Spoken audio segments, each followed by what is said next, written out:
السلام علیکم ورحمۃ اللہ وبرکاتہ۔ الحمدللہ رب العالمین والصلاة والسلام علی رسولہ الکریم۔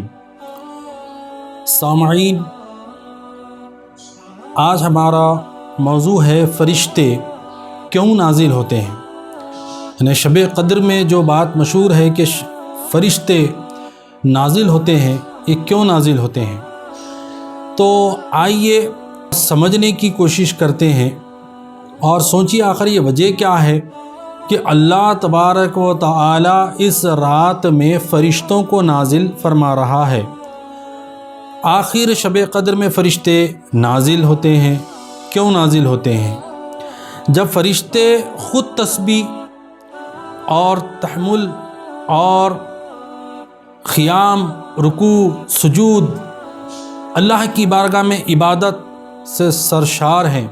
پھر انسانوں کی وہ کون سی عبادت ہے جسے دیکھنے کے شوق میں وہ انسانوں سے ملاقات کی تمنا کرتے ہیں اور اللہ تعالیٰ سے اجازت طلب کر کے زمین پر نازل ہوتے ہیں۔ آئے اس سلسلے میں چند باتیں ملاحظہ کرتے ہیں تاکہ اس رات عبادت کرنے کا جذبہ پیدا ہو۔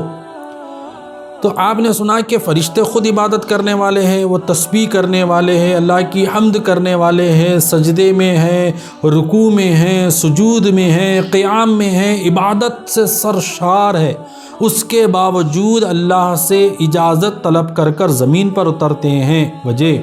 محدثین کرام نے اس کی وجہ بیان کی ہے کہ کوئی شخص خود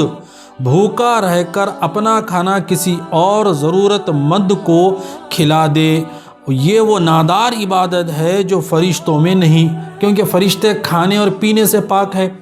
اور انسانوں کی یہ صفت ہے کہ وہ کھانا کھاتا ہے اور یہ ماہ رمضان میں خود بھوکا رہتا ہے، اگر ضرورت مند ہے تو اس کو بھی کھلا دیتا ہے۔ تو گناہوں پر توبہ اور ندامت کے آنسو بہانا اور گڑ گڑا کر اللہ سے معافی چاہنا، یہ بھی انسان کی صفت ہے، کیونکہ فرشتے گناہوں سے پاک ہیں۔ انسان گناہ کرتا ہے، توبہ کرتا ہے، آنسو بہاتا ہے اور اللہ کی بارگاہ میں گڑ گڑا کر، آنسو بہا کر، ہچکیوں پر آ کر اللہ سے التجا کرتا ہے کہ اللہ مجھے معاف کر دے، معاف کر دے۔ اپنی طبی نیند چھوڑتا ہے، اور فرشتے نیند سے بھی جو ہے پاک ہے، اور ہم نیند سے ہمیں نیند بھی چاہیے اور ہمیں کھانا بھی چاہیے، یہ ساری چیزیں بندوں میں ہیں۔ نیند چھوڑ کر اللہ کی یاد کے لیے رات کے پچھلے پہر اٹھنا اور خوف خدا سے ہچکیاں لے لے کر رونا، یعنی بستر پر سونا۔ جب رات کو آپ بستر دیکھتے ہیں، نیند آتی ہے، آپ اس وقت پر اپنے نیند کو قربان کر کر مصلی پر بیٹھ جاتے ہیں، آنکھوں میں نیند ہے، چہرہ تھکا ہوا ہے، اس کے باوجود آپ مصلی پر بیٹھے ہیں، اپنے گناہوں کی معافی طلب کر رہے ہیں اور اللہ سے التجا کر کر رو رہے ہیں، ہچکیوں پر آ رہے ہیں، گڑ گڑا رہے ہیں، اور یہ سارا منظر دیکھنے کے لیے فرشتے آتے ہیں، کیونکہ یہ ساری چیزوں سے فرشتے پاک ہے، گناہوں سے پاک ہے، کھانے پینے سے، یہ ساری چیزوں سے وہ بری ہے، جن کا فرشتوں کے یہاں کوئی تصور ہی نہیں ہے، ان کے پاس یہ کوئی تصور نہیں ہے، کیونکہ نہ وہ کھاتے ہیں، نہ پیتے ہیں، نہ گناہ کرتے ہیں، نہ وہ سوتے ہیں۔ حدیث قدسی میں ہے کہ اللہ تبارک و تعالی فرماتا ہے، گناہ گاروں کی سسکیوں اور ہچکیوں کی آواز مجھے تسبیح و تحلیل کی آواز سے زیادہ پسند ہے۔ اللہ فرماتے ہیں کہ بندہ جب مصلی پر بیٹھ کر اپنے گناہوں کو یاد کر کر روتا ہے، توبہ کرتا ہے، تو اس کا یہ رونا اور اس کا یہ ہچکیوں پر آنا، نادم ہونا، اس کی تسبیح عبادت سے زیادہ اللہ کو پسند ہے، اس کو بہت پسند ہے، اور وہ اس لیے فرشتے یاد خدا میں آنسو بہانے والی آنکھوں کو دیکھنے اور خوف خدا سے نکلنے والی آہوں کو سننے کے لیے زمین پر اترتے ہیں۔ سبحان اللہ، غور کریں، فرشتے یہ منظر دیکھنے کے لیے کہ تیرے بندے اللہ تبارک و تعالیٰ کس طرح روتے ہیں، اپنے آپ کو نادم بنا کر تیرے مصلی پر بیٹھ کر تیری بارگاہ میں رجوع ہو کر رو رہے ہیں، اور وہ نیند کو قربان کر کر آدھی رات سے اٹھ کر مصلی پر بیٹھے ہیں، یہ منظر دیکھنے کے لیے فرشتے نازل ہوتے ہیں۔ تو آپ غور کریں، اگر ہمارے گھر پر کوئی مہمان آنے کی اگر ہمیں خبر مل جائے تو ہم اپنے گھر کو سجاتے ہیں، ہم اپنے گھر کو آرستہ کرتے ہیں، ہم کتنی تیاریاں کرتے ہیں۔ تو اب ہمیں معلوم ہے کہ ان طاق راتوں میں فرشتوں کا نزول ہوتا ہے، وہ ہمارے گھروں پر آتے ہیں، تو ہمیں بھی چاہیے کہ ہم اپنے گھروں کو عبادت سے آرستہ کریں، تسبیحات سے آرستہ کریں، مصلوں سے سجا دیں، تسبیح لے کر بیٹھ کر اللہ کی بارگاہ میں ہاتھ اٹھا کر اللہ سے دعائے خیر مانگتے رہیں، اپنے گناہوں پر نادم ہوتے رہیں، توبہ و استغفار کرتے رہیں۔ ایک روایت یہاں پر سناتا ہوں، امام راضی علیہ الرحمہ نے اس کی وجہ بیان فرمائی کہ انسان کی عادت ہے کہ وہ علماء اور صالحین کے سامنے زیادہ اچھی اور زیادہ خشوع اور خضوع سے عبادت کرتا ہے۔ تو امام راضی علیہ الرحمہ ایک اور وجہ بھی بیان کر رہے ہیں اس میں، کہ انسان کی ایک فطرت ہے کہ جہاں پر کثیر مجمع بیٹھا ہو اور علماء، صالحین، بزرگان دین بیٹھے ہوں، بڑے بڑے اولیاء کرام بھی اگر وہاں پر ہو، تو وہاں پر بندہ کیا کرتا ہے کہ وہ جو ہے خشوع اور خضوع کے ساتھ بڑی عبادت کرتا ہے، تسبیح کرتا ہے، اور نیک چہرے دیکھتا ہوا، علماء کے چہرے، صالحین کے چہرے دیکھتا ہوا وہ عبادت میں مصروف ہو جاتا ہے، اور ان مجلسوں میں زیادہ عبادت کرتے ہیں۔ تو فرشتوں کے نزول کی ایک وجہ یہ بھی ہے کہ وہ اللہ تعالیٰ فرماتا ہے کہ دیکھو اب ہم فرشتوں کا نزول تم میں کر رہے ہیں، اب ان فرشتوں کی جماعت کے بیچ بیٹھ کر تم اللہ کی عبادت کرو۔ سبحان اللہ، سبحان اللہ، سبحان اللہ۔ اب ہمیں موقع ہے گھر میں کثرت سے عبادت کرنے کا، فرشتوں کا نزول ہونے والا ہے، ہو رہے ہیں طاق راتوں میں، تو ان کے بیچ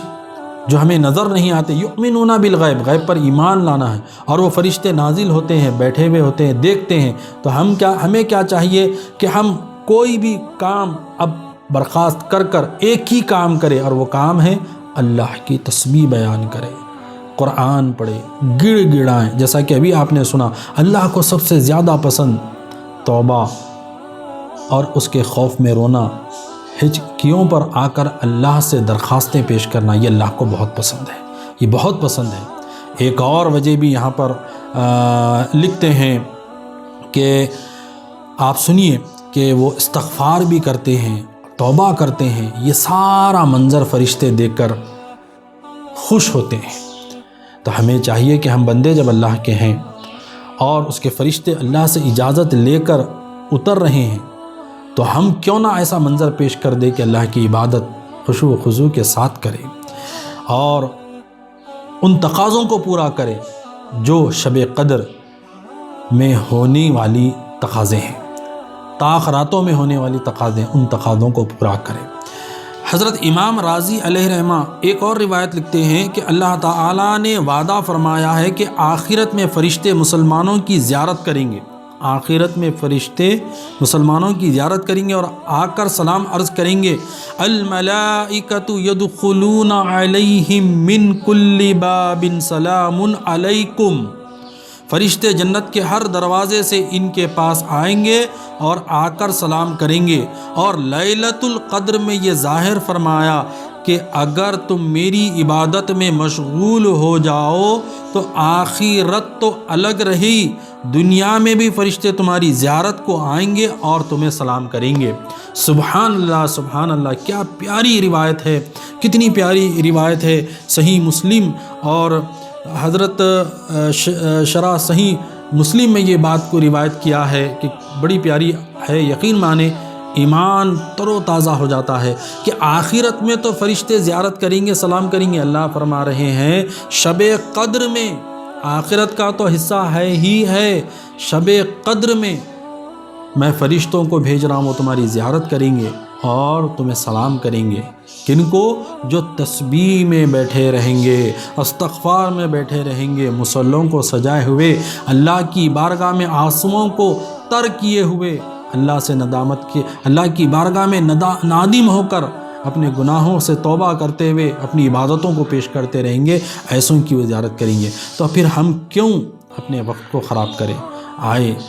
یہ اچھا موقع ہے،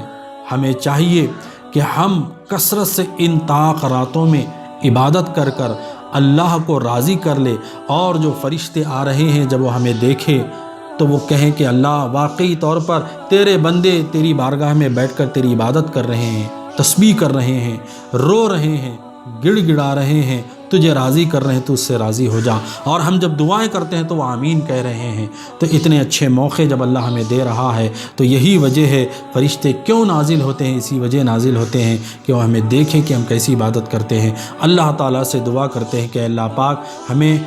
تو جیسا حکم فرمایا ہے ویسی عبادت کرنے کی ہمیں توفیق عطا فرما۔ بزرگان دین نے جیسے ہمیں حکم دیا اور ہمیں بتلایا کہ ان تاخراتوں میں ایسی ایسی عبادت کرنی ہے، ہمیں ویسی عبادت کرنے کی توفیق عطا فرما۔ ہمیں صالحین کے راستوں پر چلا، گمراہی کے راستے سے ہمیں بچا، اور ہمیں کامیابی اور کامرانی فتح نصرت عطا فرما۔ وصلی اللہ تعالی علی خیر خلقہ محمد وعلی آلہ وصحابہ اجمعین برحمتک یا ارحم الراحمین۔ الحمد للہ۔